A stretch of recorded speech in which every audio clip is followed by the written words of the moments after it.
जनताको ढाडै भाँचिने गरी बढाइएको सार्वजनिक यातायातको भाडा सरकारले फेरि अचाकली महँग्याउने तयारी गरेको छ। अस्ति भर्खर 25% भाडा दर वृद्धि गरिएकोमा फेरि 10%ले वृद्धि गर्ने तयारी गरेको छ। यो सुनेर आम जनता झनै आक्रोशित र चिन्तित बनेका छन्।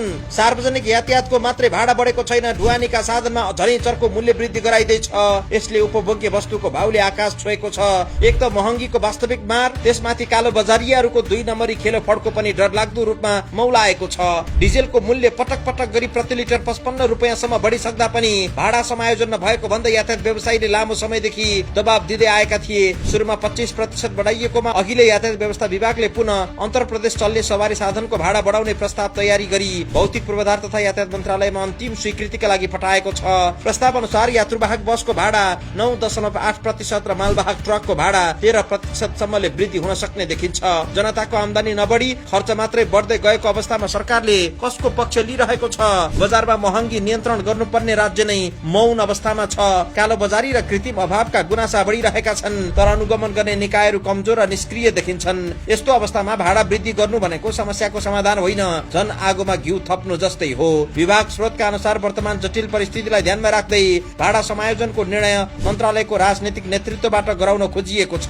यसले स्पष्ट संकेत के दिन्छ भने निर्णयको आर्थिक मात्र होइन, राजनीतिक प्रभाव पनि गहिरो रूपमा हुने अनुमान गरिएको छ।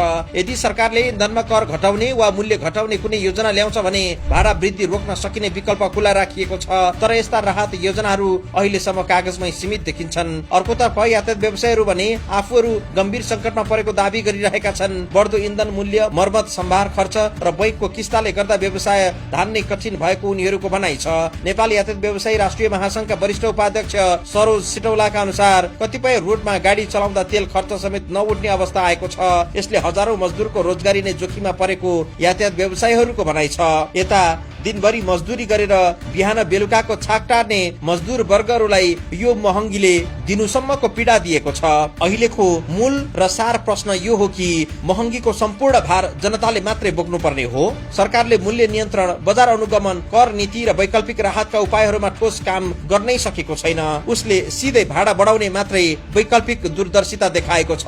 यथार्थ के हो भने अहिले देशमा न त महँगी नियन्त्रणमा छ, न त बजार व्यवस्थापन प्रभावकारी। यस्तो अवस्थामा भाडा वृद्धि कार्यान्वयनमा आयो भने यसको प्रत्यक्ष असर दैनिक जीवन चलाउन संघर्ष गरिरहेका आम नागरिक माथि पर्नेछ। यदि सरकार साँच्चीकै जनताको पक्षमा छ भने पहिलो प्राथमिकता महँगी नियन्त्रण, कालोबजारी अन्त्य र प्रभावकारी अनुगमन हुनुपर्छ। अन्यथा जनताको ढाड सेक्दै शासन गर्ने आरोप वास्तविक रूपमा नै जनताले सरकारमाथि लगाउनेछन्।